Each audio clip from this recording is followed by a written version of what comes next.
Okay, so thank you for joining me as I review the final season for The Strain on FX. So with that all being said, there's gonna be spoilers in this review. I may possibly not break down everything, just a few things that I liked and a couple of things that I may have not liked about the season. Now for starters, that whole new world order that the Master started up in this season, I'm not crazy about it. I'm just gonna say that flat out. I'm not crazy about it. I know it's something different for the story, but it just didn't work for me. It really didn't.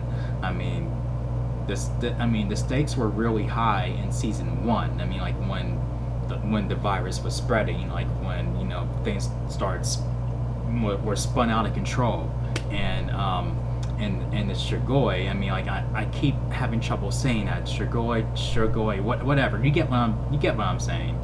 But the Strigoi, they felt much more dangerous in the first season than they did in the following seasons. I mean, am I not right? I mean, am I not wrong here?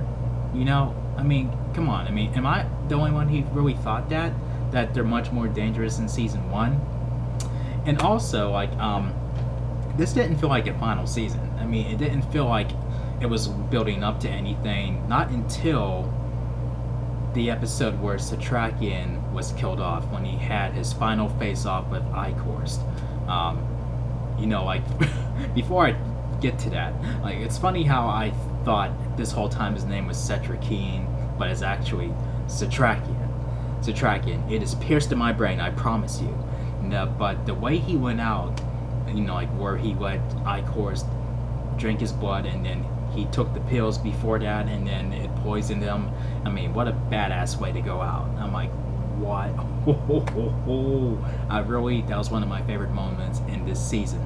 And another episodes that I did like is when Quinlan, like, when we see some flashbacks with him, and I wish he was introduced much earlier on in the series, because he's one of my favorite characters, and he's just badass. I mean, I just love it. I mean, I wish we had more time with him on the show, and I mean, every time he's on screen, I'm just locked in, and also, like, and obviously the next episode where the stakes where the chips were literally down is the series finale, because anyone could go at that point, and it's like, okay, I mean, nobody's safe now. Nobody is safe now. I mean, some people make it out of this alive, but nobody is as assured. Like, their safety isn't as assured as it was through the previous seasons. Like, not to mention Ev. I mean, like, who I thought was gonna live through the whole show, but if you've seen the series finale, not the case. And he was ready to go and sacrifice himself, go down there with the bomb, with Zack, with the Master, and just when I thought Zack is too far gone to really do anything else, like, to really turn against the Master, and that's what he did. He turned against the Master, and the Master almost took over his body, and that was when him and Quinlan had that epic throwdown. I wish that was a little bit longer. But the Master killed him. I mean, Quinlan had the upper hand on him, but still the Master won between those two. And then that's when he took over Ev's body before he was getting ready to take over Zack's body, and then I'm just like, oh no. The Master killed Ev. Man, I was so convinced that he was gonna make it through this final season. I mean, through the show, like when the show ended. And just as he took over Ev's body, and that's when the kid who has been fucking shit up since season 2 actually killed the Master. He saved everybody. So he basically cleaned up his own mess in a way. And through seasons 2 and 3, I kept thinking, fuck you, Zack, fuck you. But here, I'm like, attaboy. But like I said like I said before in my review for season 3, I gotta give the kid mad props for portraying Zach the way he did. I don't think that the actor who played Zach in season 1 could have pulled it off as good as this kid did.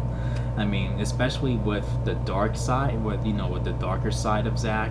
I mean, the other kid did a great job bringing, like a post-apocalyptic or pre-apocalyptic Zach, like where he's just a sweet kid. And here, where it's post-apocalyptic Zach, he's just like, that's the same kid who let a girl die when you find out that she had a boyfriend. Oh my gosh, that was fucking crazy. But this was not the best season, but it certainly wasn't the worst. I mean, like, this was a decent season, and it had some epic moments.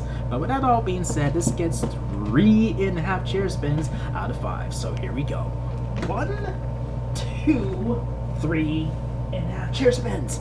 And another thing, like, when they showed how they're doing 5 years later, the main survivors, like, well, the other survivors, the remaining survivors, damn it, Fett, Dutch, and Gus, we see how they're doing. And when it gets to Dutch, I'm like, she was pregnant last time, like in the season. She was supposedly pregnant. Can someone shed light on this? I mean, like, did she lose the baby? Did she lie about the baby? What's going on? Why wasn't there no kid? And when they showed them, when we were showing how they're doing 5 years later, I don't get it. Like, what? Like, did I miss something?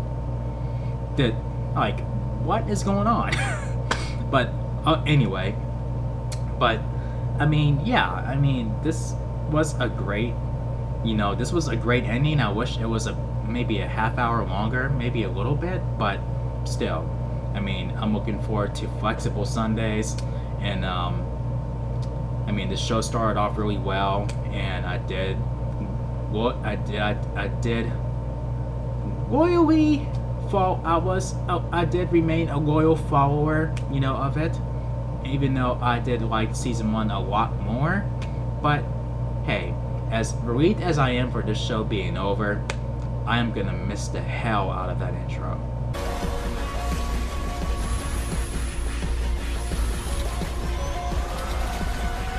I had to throw that in there one last time.